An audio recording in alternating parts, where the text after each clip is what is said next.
The key didn't work, and in that quiet second at my son's housewarming, I realized I had already been written out of a life I helped build. I stood there on the front porch, the evening air still warm against my skin, my fingers wrapped around a small silver key that had opened this door for nearly 3 years, and I turned it once, then twice, slower the second time as if gentleness might convince the lock to recognize me, but it didn't budge, it didn't click, it didn't welcome me home, it just resisted like I was a stranger trying the wrong house, and for a moment I thought perhaps I had made a mistake, perhaps this wasn't the same door. The same place where I had once carried groceries, folded laundry, babysat my grandson on quiet Tuesday afternoons, but the wreath I had bought last fall was still hanging there, slightly faded now, and I knew exactly where I was. I just no longer belonged there. I smiled, because that's what you do when something breaks in front of other people, you smile and you make it look like you're not the one being erased. The laughter inside drifted through the windows, bright and effortless, glasses clinking, voices rising and falling in celebration, my son's voice among them, confident, warm, the same voice that used to call me every Sunday without fail, and I stood there 1 second longer than necessary before reaching for the doorbell, pressing it gently as if I were a guest, as if I hadn't once had my own set of keys. When the door opened, it was Jessica, her smile perfectly arranged, her hand resting lightly on the doorframe like she owned not just the house but the moment itself. "Evelyn," she said, her tone sweet but distant, like greeting someone you recognize but don't expect to see. "You made it," and I nodded, stepping inside without hesitation, carrying the gift box I had wrapped that morning, navy paper with a silver ribbon. Something simple but thoughtful, the kind of thing I used to believe still mattered. The house looked different, not because of the furniture or the decor, but because of the way it felt, like something had shifted just out of sight, the walls the same, the layout familiar, but the atmosphere colder. More curated, less like a home and more like a display, and as I walked in, I noticed how conversations paused for half a second, just long enough for people to register me, then resumed without invitation, without acknowledgement, like I was a detail that didn't require attention. Daniel was across the room, standing near the kitchen island, laughing with a group of people I didn't recognize, his arm resting casually around Jessica's shoulders, and when his eyes met mine, there was a flicker, just a flicker, of something I couldn't quite name, not guilt, not surprise, just a quick calculation before he smiled and lifted his hand in a small wave, not moving toward me, not calling me over, just acknowledging that I was there, and I returned the gesture, still smiling. Still composed, because I had learned a long time ago that dignity doesn't announce itself, it simply refuses to disappear. I placed the gift on the long wooden table near the entryway, noticing the neat row of labeled boxes, each tagged with names in Jessica's handwriting, and for a brief moment I searched for mine, not because I expected anything, but because habits don't disappear overnight, and when I didn't see it, I simply adjusted the ribbon on my box and stepped away.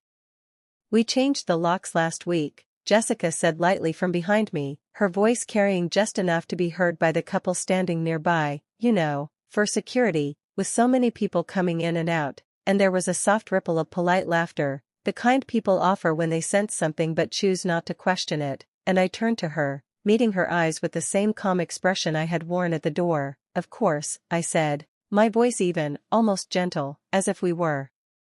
discussing something as ordinary as the weather. And she held my gaze for a second longer than necessary before nodding, satisfied, as if that explanation settled everything. But it didn't settle anything, not for me, because in that single sentence, everything had been confirmed, not just the change of locks, but the change of roles, of boundaries, of ownership, and as I moved further into the room, I began to notice the details I had overlooked at first, the framed photos on the wall, new ones, carefully chosen, none of them including me. The kitchen cabinets reorganized, the small corner where I used to keep my favorite tea now replaced with decorative jars that no one would ever open, the subtle but deliberate removal of every trace that I had ever been part of this space. I didn't ask questions, I didn't confront anyone, because there was no need, the answers were already there, woven into the silence, into the way no one offered me a seat at the center of the room, into the way my son stayed just far enough away to avoid conversation, and as I stood there, holding my composure like a fragile piece of glass, I realized something else, something far more important than a locked door or a missing key. I realized that whatever they thought they had done, whatever They believed they had taken from me. They had made one very simple mistake. They assumed I didn't understand what had happened. They assumed I would accept it quietly and disappear. But as I glanced toward the hallway that led to the office, the room where documents were once signed and decisions once made, I felt a calm settle over me. Not anger, not sadness, but clarity, the kind that comes when the truth finally stops hiding. And in that moment, while the music played and the guests laughed, and the celebration carried on without me, I knew exactly what I was going to do next. I did not stay long after that, not because I felt unwelcome, but because there was nothing left there for me to recognize as mine, and when something loses its meaning, you do not fight to hold on to it, you simply let it reveal what it truly is, and I had seen enough.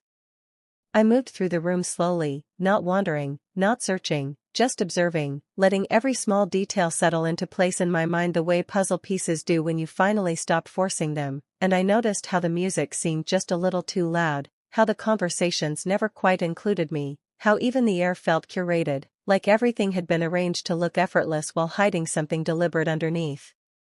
I paused near the kitchen island, close enough to hear but not close enough to be invited, and I listened as Jessica explained the renovations to a group of guests, her voice confident, polished, describing decisions as if they had always been hers to make, as if this house had never passed through any other hands before hers, and each sentence was careful, precise, leaving out just enough to rewrite the story without anyone questioning it.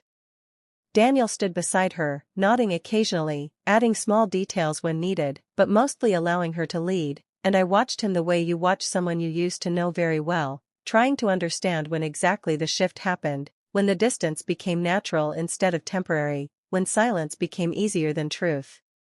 I picked up a glass of water from the counter, holding it lightly, more as something to anchor myself than out of thirst, and I took a slow sip, giving myself time to think, to remember, to connect what I had seen tonight with what I had quietly ignored over the past year, the missed phone calls, the shortened visits, the way conversations had become updates instead of exchanges, and suddenly it all aligned, not as separate moments, but as a pattern that had been building patiently, step by step, until it reached this exact evening.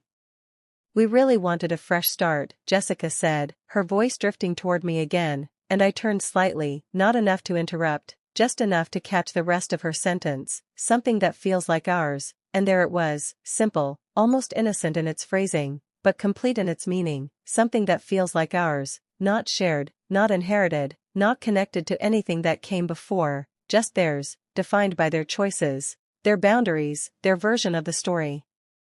I set the glass down gently, careful not to make a sound, and I let that sentence settle inside me, because it answered a question I had not even fully formed until now. It told me that this was not an accident, not a misunderstanding, not even a moment of thoughtlessness. It was a decision, deliberate and consistent, to redraw the lines of family in a way that no longer included me.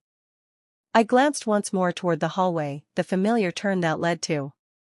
the office, and I remembered standing there years ago with Daniel, both of us reviewing documents spread across the desk, discussing interest rates, mortgage terms, the long-term plan, and I remembered how he had looked at me then, not as someone outside the process, but as someone essential to it, someone whose opinion mattered, whose presence was expected, and I held that memory carefully, not with bitterness, but with clarity, because it reminded me of something important, something that had not changed no matter how much they wanted it to. Jessica's voice rose slightly again, laughter following, and I realized that no one had noticed how quiet I had become, how still, how distant from the center of the room, and that absence, that quiet disappearance, felt more revealing than anything else that had happened that night, because it showed me exactly where I stood without anyone needing to say it directly. I reached for my purse, adjusting the strap over my shoulder, not in a hurried way, not in a way that would draw attention, just a small, ordinary movement that signaled a decision had been made, and as I turned toward the door, I caught Daniel's eye once more, and this time he hesitated, just slightly, as if he sensed something shifting, something he could not quite name, but instead of stepping forward, instead of asking me to stay, he simply nodded again, that same polite, distant gesture. And I returned it with the same calm expression I had worn all evening. Outside, the air felt cooler, quieter, real in a way the house no longer did, and I walked to my car without looking back, not because I was avoiding anything, but because there was nothing behind me that required one last glance, nothing that needed to be held on to for closure. And as I sat in the driver's seat, placing my purse on the passenger side, I let my hands rest on the steering wheel for a moment longer than usual, not out of hesitation, but out of recognition, because this was the moment where everything became clear, not just what had been taken, but what remained, and what remained was something they had overlooked entirely. I started the engine, the soft hum filling the quiet space around me, and as I pulled away from the curb, I did not feel anger, I did not feel grief, I felt something steadier than both, something colder, more precise, the kind of understanding that does not rush, does not react, it simply moves forward when the time is right. And as the house disappeared in the rearview mirror, I already knew that tomorrow would not begin with a conversation, it would begin with a document.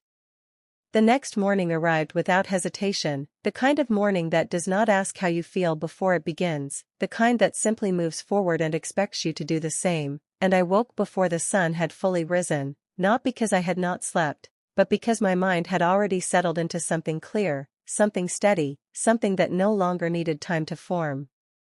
The house was quiet, the same quiet that had followed me for years, but it felt different now, not empty, not heavy, just still, like a space waiting for something to be decided, and I moved through it with a calm I had not felt in a long time, making coffee, setting the mug on the table, not rushing, not delaying, just allowing each small action to unfold exactly as it should. I sat by the window where the early light filtered through the curtains, soft and pale, and I let my hands rest around the warmth of the cup, not drinking yet, just holding it, grounding myself in something simple while everything else aligned into place. And I thought about the night before, not replaying it with emotion, not questioning it, just observing it the way you observe something that has already told you everything you need to know. There was no confusion left, no doubt, no space for interpretation, only facts, and facts have a way of simplifying everything when you are willing to see them clearly. I stood after a few minutes, setting the cup down untouched, and walked to the small desk in the corner of the room, the one I had kept organized out of habit more than necessity. And I opened the drawer slowly, not searching, not hesitating, because I already knew what was inside, I had always known, I had just never needed to use it before. The folder was exactly where I had placed it years ago. Thick but neat, the edges slightly worn from time but still intact, and I lifted it carefully, placing it on the desk as if it required respect, not because of its weight, but because of what it represented. I opened it with steady hands, flipping through the pages one by one, not skimming, not rushing, reading each line with the same attention I had given it the day it was first signed, and the words were still there, unchanged, precise, written in language that does not bend for convenience or interpretation. Names, dates, terms, conditions, all of it laid out clearly, all of it still valid, still binding, still exactly what it had been from the beginning. And as I reached the final page, I paused, letting my eyes rest on the signatures, my own included, firm and deliberate, placed there not out of obligation, but out of intention. I closed the folder gently and stood there for a moment, not overwhelmed, not uncertain, just aware, fully aware of what this meant, not just for me, but for them, and I realized that the difference between last night and this morning was not time, it was understanding, the kind that does not come from what people say, but from what they choose to do. I picked up my phone from the desk, scrolling through my contacts until I reached a name I had not needed to call in a very long time, and I hesitated for exactly 1 second, not because I was unsure, but because I understood that once this call was made, there would be no returning to the version of things they had tried to create, and then I pressed the call button. "Good morning, this is Martin Reynolds," the voice answered, steady, professional, familiar in a way that brought back a different time, a different set of conversations, and I allowed myself a small breath before speaking, not to gather courage, but to ensure clarity. "Good morning, Martin, this is Evelyn Carter," I said, my voice calm, even, exactly as it had always been when discussing matters that required precision rather than emotion, and there was a brief pause on the other end before his tone shifted slightly, recognition settling in. "Mrs. Carter, it has been a while," he replied, and I could hear the subtle curiosity in his voice, the awareness that calls like this are rarely made without reason. "Yes, it has," I said, glancing briefly at the folder still resting on the desk, "but I believe it is time we reviewed some documents." There was another pause, shorter this time, more focused, as if he already understood that this was not a casual request, and when he spoke again, his voice carried a different weight, one that matched my own. "Of course, when would you like to come in?" he asked, and I looked toward the window, the sunlight now stronger, more defined, no longer soft or uncertain, and I allowed myself the smallest hint of a smile, not the kind I had worn the night before, but something quieter, something grounded. "This morning," I said, without hesitation, because some decisions do not wait for convenience, they move when they are ready, and I was ready. I ended the call and closed the folder, sliding it back into place for the moment, not because I was done with it, but because I knew exactly where it was, exactly what it contained, and exactly how it would be used, and as I picked up my keys from the table, the same keys I had held the night before, I turned them once in my hand, feeling their weight, familiar, unchanged, and I walked toward the door, not as someone leaving something behind, but as someone stepping directly into what comes next. Martin's office had not changed in all the years since I had last stepped inside, the same polished wood desk, the same neatly arranged shelves lined with legal volumes that no one ever read cover to cover, the same quiet hum of professionalism that made everything feel structured, controlled, and most importantly, documented, and as I walked in, I felt something settle into place inside me, not nerves, not anticipation, just alignment, like I had stepped into the exact space where this situation was meant to be resolved.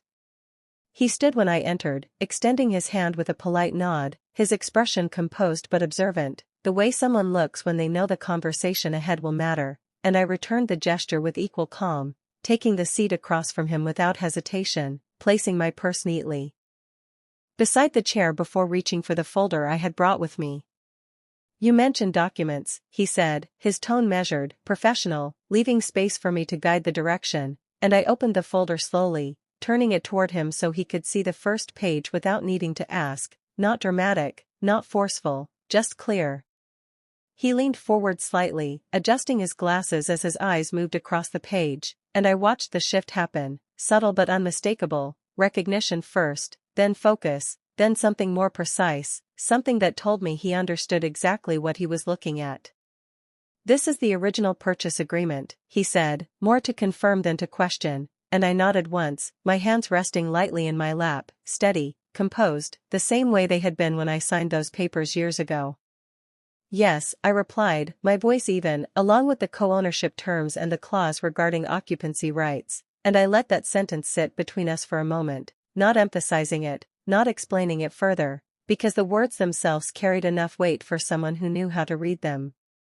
He turned the page carefully, scanning the next section, his expression tightening just slightly as he moved through the details, and I could see the moment it became clear to him, not just the content of the document, but the implication of it, the difference between what was assumed and what was legally established.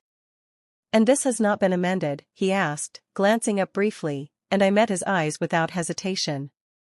"No," I said simply, because there was no need to add anything else, no need to justify or elaborate, the truth did not require decoration. He leaned back in his chair, folding his hands together as he considered everything in front of him, and for a brief moment, the room was quiet, not uncomfortable, not tense, just still, the kind of stillness that comes when both people understand that something important has already been decided, even if it has not yet been spoken aloud. "Mrs. Carter," he said after a moment, his voice now carrying a different tone, one that acknowledged the seriousness of the situation, "based on this agreement, your rights to that property are not only valid, they are primary under the terms outlined here," and I allowed myself a small nod, not of satisfaction, but of confirmation, because I had known this, I had always known this, I had simply not needed to act on it until now. He continued, turning another page, pointing briefly to a section before looking back at me, "Any changes to access, occupancy, or ownership would require your written consent, which, according to these documents, has not been provided," and I listened without interruption, letting each word reinforce what had already become clear to me long before I walked into this office. "What would you like to do next?" he asked, and there it was, the only question that mattered, not what had happened, not why, but what now, and I took a moment before answering, not because I was unsure, but because I understood that the next step would define everything that followed. I placed my hand lightly on the folder, feeling the edges beneath my fingertips, grounding myself in the reality of what it represented, and I spoke with the same calm I had carried since the night before. "I would like to ensure that my rights are recognized and restored," I said, my voice steady, precise, leaving no room for misinterpretation, and he nodded immediately, already reaching for a notepad, already moving into the next phase of action. "We can begin by drafting a formal notice," he explained, his pen moving across the paper as he outlined the steps, "something that clearly states your legal position and requests immediate compliance with the terms of the agreement," and I listened, not because I needed instruction, but because I respected the process, the structure that turned understanding into action. "And if they do not comply?" I asked, not as a challenge, but as a continuation of the conversation, and he met my gaze directly. "Then we proceed accordingly," he said, his tone calm but firm, the kind of certainty that does not need to raise its voice to be heard, and I nodded once more, because that was enough, more than enough. He began drafting the document, the sound of his pen moving steadily across the page filling the room with a quiet sense of progress, and I sat there, composed, patient, not watching the clock, not feeling the need to rush, because for the first time since I stood on that porch the night before, everything was exactly where it needed to be. When he finished, he turned the document toward me, allowing me to read it carefully, and I did, line by line, not skimming, not assuming, making sure every word reflected exactly what needed to be said, and when I reached the end, I picked up the pen he had placed beside it, holding it for just a moment before signing my name, the motion smooth, deliberate, final, and as I set the pen down, I felt the same clarity I had felt earlier that morning, only now it was no longer just understanding. It was action, and action, once taken, has a way of changing everything. The envelope was thicker than it needed to be, not because of the number of pages inside, but because of what those pages represented, and I held it in my hands for a moment before placing it on the passenger seat beside me, the same seat where I had set my purse earlier that morning, everything in its place, everything moving forward exactly as it should.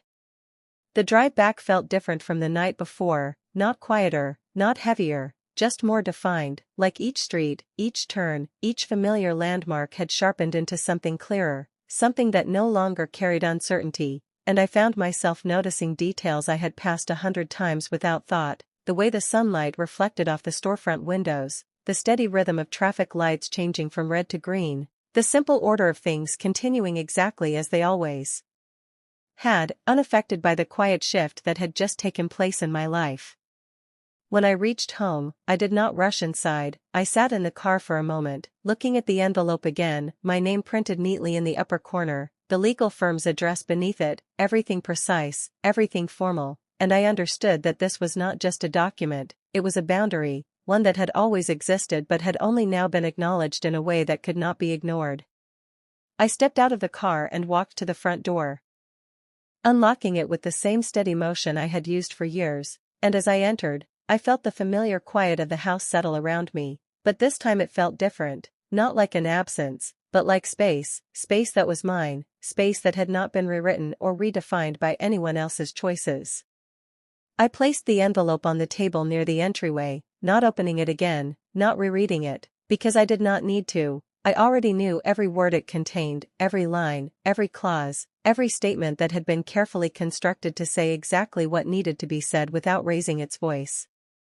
The rest of the day passed without interruption, without phone calls, without messages, without any indication that the previous night had set something into motion, and that silence did not surprise me. It confirmed what I had already understood, that they did not expect resistance, they did not anticipate consequence, they believed the changes they had made would simply be accepted, absorbed, and forgotten. I moved through my afternoon with the same calm I had carried since morning, preparing a simple lunch, organizing a few things around the house, allowing time to pass without forcing it, because I knew that what mattered now was not speed, it was precision, letting each step unfold in the order it was meant to.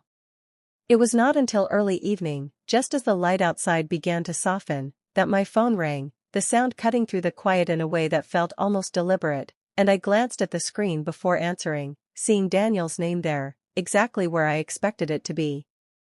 I let it ring once more before picking up, not out of hesitation, but out of control, because timing matters, even in the smallest ways. Mom, his voice came through, slightly strained, not angry, not calm, just unsettled, as if something had shifted beneath him and he was still trying to understand it. Did you send something to the house? And I could hear the question behind the question, the confusion, the disbelief, the realization that something had been introduced into his carefully arranged version of things that he could not simply ignore. Yes, I replied, my tone even. Unhurried, as if we were discussing something ordinary, because in many ways, we were, just not in the way he had expected. There was a pause on the other end, longer this time, and when he spoke again, his voice carried a different edge, sharper, more direct. Jessica is saying it is some kind of legal notice, and I could almost see him standing there, the envelope in his hand, the words on the page not aligning with the reality he thought he had established. It is, I said simply, because there was no need to soften it, no need to explain it away. The document spoke for itself. I do not understand, he continued, and this time there was something else in his voice, something closer to frustration, to disbelief. This is our house. And I let that sentence settle for a moment before responding, not reacting, just placing the truth exactly where it belonged. No, I said calmly, it is not just yours. And the silence that followed was immediate, complete, the kind of silence that does not come from a lack of words, but from the sudden presence of understanding, the kind that shifts everything whether you are ready for it or not. Mom, he started again, his voice lower now, less certain, what is going on? And I leaned back slightly in my chair, my hand resting lightly on the table beside me, grounding myself in the same calm that had carried me through the entire day. What is going on? I repeated quietly, not as a question, but as a reflection, is that we are finally acknowledging what has always been true, and I did not raise my voice, I did not add anything more, because the weight of that statement did not require anything else, it was complete on its own, and for the first time since the night before, I could hear it clearly in the silence between us, the realization beginning to take shape, slow, unavoidable, and entirely outside of their control. Daniel did not respond immediately, and that silence stretched longer than before, not empty, but full of something shifting, something rearranging itself in real time as he tried to reconcile what he had believed with what he was now being forced to understand, and I did not interrupt it, I did not fill it, because silence, when left alone, has a way of revealing more than words ever could. That does not make any sense, he finally said, his voice quieter now, less certain, as if each word required more effort than the last, and I could hear the distance between us, not just in miles, but in understanding, in expectation, in everything that had been quietly building over time until it reached this point. It does, I replied, my tone steady, not correcting him, not arguing, simply stating what was already clear, because this was not a matter of opinion, it was a matter of fact, and facts do not need to be defended when they are documented. There was a slight shift on the line, a faint sound in the background, and then Jessica's voice entered, not directly, but close enough to be heard, controlled but edged with something sharper beneath the surface. Ask her what she is trying to do, she said, not loudly, but deliberately, and I could picture the scene without seeing it, the two of them standing in that same living room, the envelope open on the counter, the words on the page disrupting the version of reality they had carefully constructed. Mom, Daniel said again, this time more direct, more focused, what exactly are you trying to do here? And I leaned back slightly in my chair, my fingers resting lightly against the edge of the table, grounding myself in the same calm that had carried me through every step so far. I am not trying to do anything, I said, my voice even, unhurried, I am simply making sure that what is mine is recognized as mine, and I let that sentence settle, not adding anything more, because clarity does not require explanation when it is delivered correctly. There was another pause, shorter this time, more tense, and when Daniel spoke again, his voice carried a different tone, one that tried to regain control of something that had already shifted beyond his reach. We have been living here for years, he said, we have been paying the bills, maintaining the house, making it our own, and I listened without interruption, not because his words held weight, but because they revealed something important, not about the house, but about his understanding of it. And you have done that, I replied calmly, acknowledging the effort without conceding the point, but that does not change the agreement that was made when the house was purchased, and I spoke the words carefully, not emphasizing them, not raising my voice, just placing them where they belonged. in the center of the conversation, where they could not be ignored. Jessica's voice came through more clearly this time, no longer in the background, but directed, controlled. "This is unbelievable," she said, her tone sharp but measured. "We invited you to celebrate with us, and now you are sending legal notices." And I allowed a small pause before responding, not because I needed time, but because timing matters, especially when emotions begin to rise on the other end. "You changed the locks," I said quietly, not accusing, not emotional, just stating a fact. And the silence that followed was immediate, complete, the kind that confirms more than any explanation ever could. "That was for security," she replied quickly, her voice tightening slightly. "We had every right to make decisions about our home," and there it was again, that word, our, repeated with certainty, with ownership, with the assumption that it no longer needed to be questioned. "Not without my consent," I said, my tone unchanged, my words precise, because this was not about how they felt. It was about what had been agreed upon, and agreements do not dissolve simply because they become inconvenient. Daniel exhaled on the other end, the sound heavier now, more deliberate, as if the weight of the situation had finally settled in a way he could not ignore. "So what happens now?" he asked, and this time the question was different, not defensive, not dismissive, but searching, uncertain, as if he understood that whatever came next would not be something he could control the way he had controlled everything up until now. I glanced briefly at the envelope still resting on the table beside me, its presence quiet but undeniable, and I spoke with the same calm certainty that had guided me from the moment I stood on that porch. "Now," I said, "we follow the agreement, and I let those words stand on their own, because they contained everything that needed to be said, every step, every consequence, every outcome, all of it already written, already decided, long before any of this began." There was no immediate response, no argument, no attempt to correct or challenge, just silence, the kind that settles when there is nothing left to dispute, only something left to accept, and I held the phone in my hand for a moment longer, not waiting for more, not expecting it, because I knew that this conversation, like everything else, had reached the point where words were no longer necessary, and as I lowered the phone, placing it gently on the table, I understood that what had begun as a quiet shift the night before had now become something else entirely, something defined, something real, something that could no longer be undone simply by pretending it had never happened. The house remained quiet after I set the phone down, not in a way that felt empty, but in a way that felt settled, as if something that had been unresolved for a long time had finally found its place, and I moved through the room slowly, not because I needed to, but because there was no longer any urgency in my actions, no need to rush toward or away from anything. I walked back to the window and stood there for a moment, looking out at the street, watching as the day continued without interruption, cars passing, neighbors going about their routines, everything unchanged on the surface, and yet beneath that ordinary rhythm, something had shifted in a way that could not be reversed. I did not feel the need to call anyone, not friends, not family, not even Martin, because everything that needed to be set in motion already had been, and there is a certain kind of strength in knowing when to step back and allow events to unfold on their own terms. The evening came quietly, the light fading gradually, the shadows stretching across the floor in long, soft lines, and I prepared dinner the same way I always did, measured, simple, familiar, the kind of routine that does not demand attention but offers stability, and as I sat at the table, I realized that this was the first meal in a long time where I was not waiting for something, not expecting a call, not hoping for a visit, not holding space for people who had already decided not to fill it. The phone did not ring again that night, and I did not check it, because I knew that whatever conversation needed to happen next would not be immediate, it would take time, not because the situation was unclear, but because acceptance rarely arrives as quickly as truth.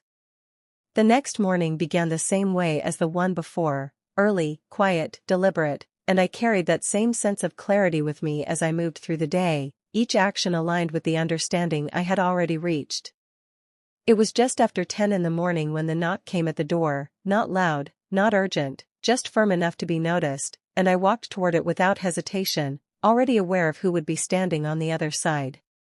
When I opened the door, Daniel was there, his posture slightly tense, his expression carefully controlled, as if he had spent the entire drive rehearsing what he was going to say, and Jessica stood just behind him, her arms crossed lightly, her gaze steady but guarded, the same composure she had carried the night before, only now there was something else beneath it, something less certain, something that had not been there before. "Mom," Daniel said, his voice quieter than usual, not distant this time, but measured, as if he was choosing each word carefully, and I stepped aside slightly, not as an invitation, not as a gesture of reconciliation, but as acknowledgement, allowing them to enter without needing to say anything more. They walked in slowly, taking in the room in a way that suggested they were seeing it differently now, not just as a place they visited, but as something that held weight, something that carried authority beyond what they had assumed. We stood there for a moment, the three of us in the same space, but not in the same understanding, and I waited, not speaking first, not guiding the conversation, because this time it was not mine to lead. Daniel glanced briefly at Jessica before looking back at me, and I could see the shift in him, subtle but real, the confidence from the night before replaced with something more cautious, more aware.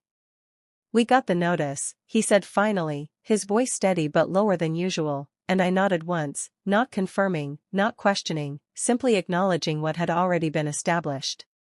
"We did not realize," he continued, pausing slightly as if the words did not come as easily as he expected, "we did not understand how the ownership was structured," and I listened without interruption, allowing him to say what he needed to say, not because it changed anything, but because it revealed something important, not about the house, but about him.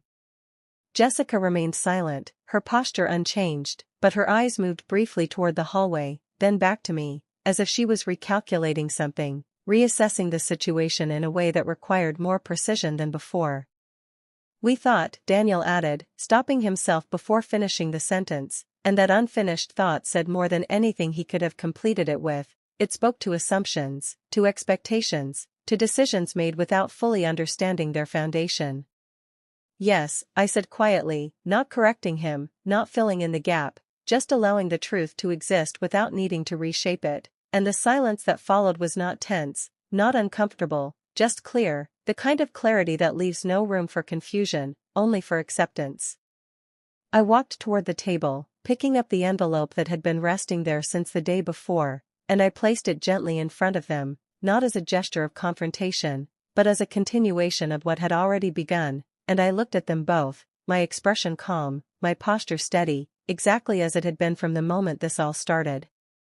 "Everything you need is in there," I said, my voice even, not instructing, not demanding, just stating what was already true, and I stepped back slightly, giving them space, not out of courtesy, but out of certainty, because this was no longer about what I would say next, it was about what they would finally understand. Daniel reached for the envelope first, his movements slower than usual, not hesitant, but deliberate, as if he understood that whatever was inside would not simply explain things, it would redefine them, and Jessica watched him closely, her arms still crossed, her posture composed but no longer relaxed, the confidence she had carried the night before now tempered by something more cautious, something that had not yet settled into certainty. He opened it carefully, sliding the papers out and glancing at the first page before passing it to her without a word, and for a few seconds, neither of them spoke, the only sound in the room the faint rustle of paper as their eyes moved across lines that had already been written long before this moment ever arrived. I remained where I was, not watching them directly, not studying their reactions, because I did not need to. I already knew what they were seeing, what they were understanding, what they were beginning to realize, and there is a certain kind of calm that comes from knowing that the truth does not require your presence to be acknowledged. "This cannot be right," Jessica said finally, her voice controlled but tighter now, the edges of certainty beginning to fray as she looked up from the page, her eyes moving from the document to Daniel and then to me, searching for something that would allow her to dismiss what she had just read. "It is," I replied, my tone even, not challenging, not defensive, just placing the fact exactly where it belonged, and I did not move, I did not step forward, I did not attempt to explain further, because the document had already done that more clearly than I ever could. Daniel exhaled slowly, his shoulders lowering slightly as if the weight of the situation had finally settled into something he could no longer push aside, and he looked back down at the pages, reading more carefully this time, not scanning, not searching for errors, but absorbing what was actually written there. It says here, he began, his voice quieter now, more measured, that any structural or access changes require mutual consent, and I nodded once, not affirming, not correcting, just acknowledging that he was now reading what had always been true. Jessica shook her head slightly, her expression tightening as she flipped through the pages again, her movements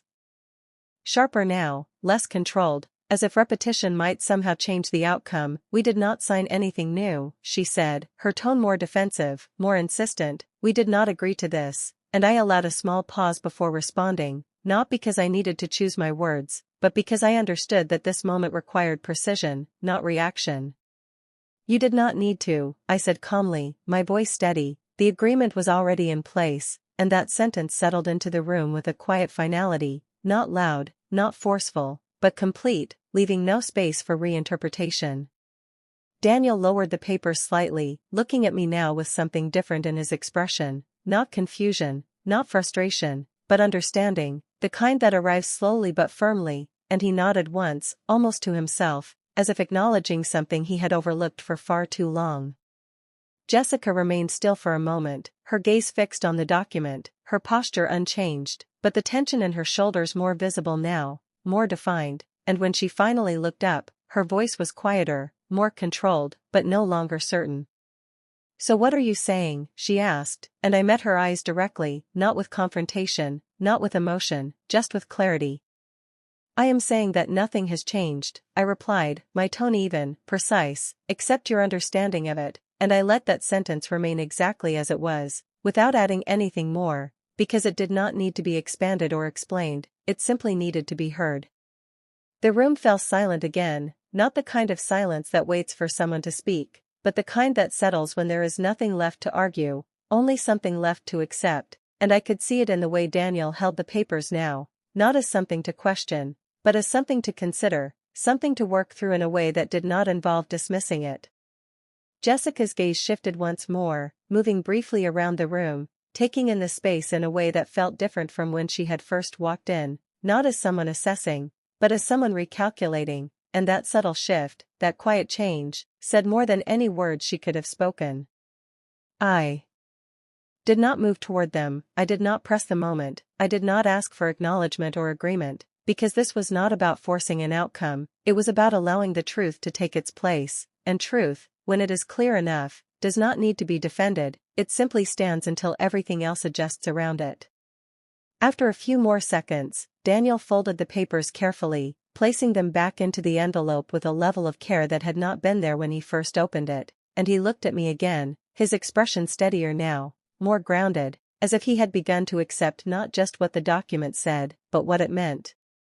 We need to talk about this, he said quietly, and I nodded once, not agreeing, not disagreeing, just acknowledging that conversation would come, but not on the terms they had previously expected, and I stepped back slightly, giving them space once more, not out of courtesy, but out of certainty, because the moment no longer belonged to me, it belonged to what they had just understood. Daniel did not move right away after he said those words, and I could see that he was waiting, not for permission, not for approval, but for something else, something that had always been there between us but had slowly been replaced over time, something he was only now realizing he had let go of without fully understanding what it meant, and I did not rush to fill that space, I did not step in to guide him back to it, because some realizations need to arrive without assistance, they need to settle on their own terms in order to be real. Jessica shifted slightly beside him, her posture still controlled, but no longer as firm, the confidence she had worn so easily before now replaced with something more restrained, more measured, and she glanced at him briefly before looking back at me, her expression no longer dismissive, but not yet accepting either, as if she was still searching for a version of this situation that would return things to where she believed they belonged. We were not trying to push you out, Daniel said finally, his voice lower now, not defensive, but careful, and I listened without interruption, allowing him to speak, not because his explanation would change anything, but because it revealed something important, not about the house, but about the distance that had grown between intention and action. We thought you would be more comfortable, he continued, pausing slightly as if the words felt less solid the more he spoke them, having your own space, not having to deal with everything here, and I let that sentence settle, not reacting, not correcting, just observing it for what it was, a justification shaped after the fact, something designed to make a decision feel reasonable rather than what it truly had been. You changed the locks, I said quietly, not as a challenge, not as an accusation, just placing the fact back into the conversation where it could not be softened or reinterpreted, and the effect was immediate, not dramatic, not loud, but clear, the way truth often is when it is stated without emotion.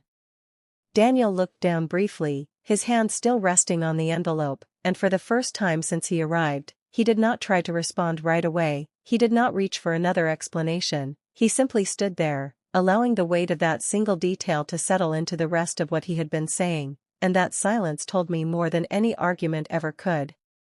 Jessica exhaled slowly, her arms uncrossing just slightly before she spoke again, her voice quieter now, more controlled, but no longer certain. We did not think it would matter that much, she said, and I met her gaze, not with anger, not with judgment, just with clarity, because that sentence, simple as it was, revealed everything that needed to be understood. It did, I replied, my tone even, steady, and I did not expand on it, I did not explain why, because the reason was not something that needed to be taught, it was something that should have already been known. The room fell quiet again, but this time it was different, not tense, not uncertain, but settled, as if something that had been unspoken for too long had finally been acknowledged in a way that could not be undone, and I stepped toward the chair near the table, resting my hand lightly on the back of it, grounding myself in the space that had always been